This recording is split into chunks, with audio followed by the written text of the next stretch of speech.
So, ayan guys, testing tayo ng low-lying fog machine.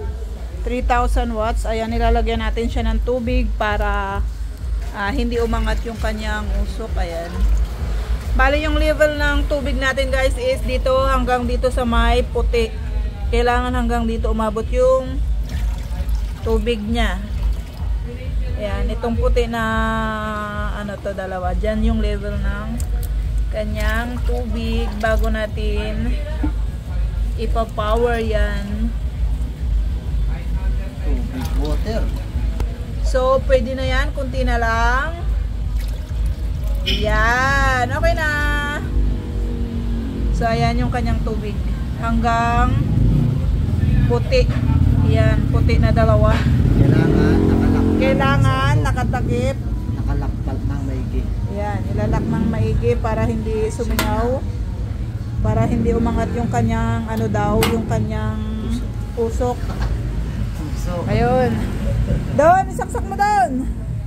Power mo pala. Pindutin mo yung power doon. Yan. Power doon.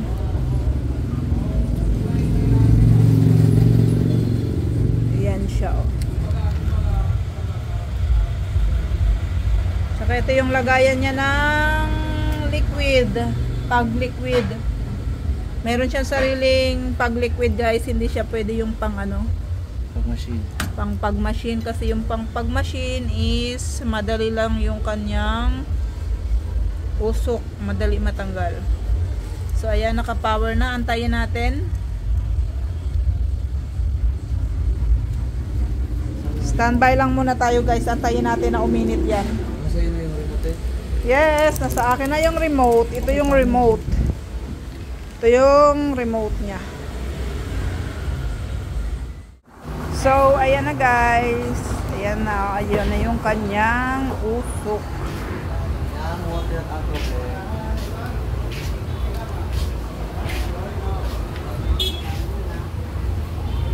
Ayan siya. Pag nahanginan siya talaga pala, umaangat.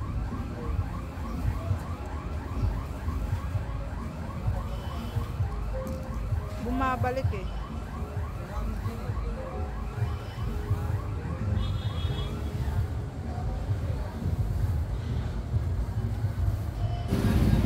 So, ayan.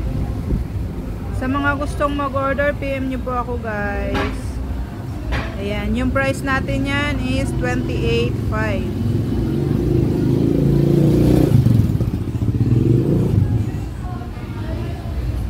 3,000 watts na po yan.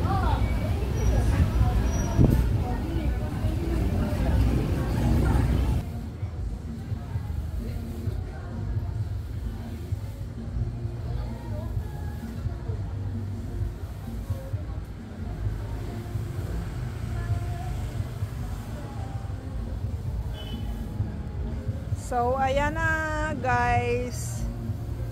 Ang ganda. Parang hindi ko na pinipindot yung remote. Gumagana pa din siya. Continuous na yata yun. Continuous nga yata.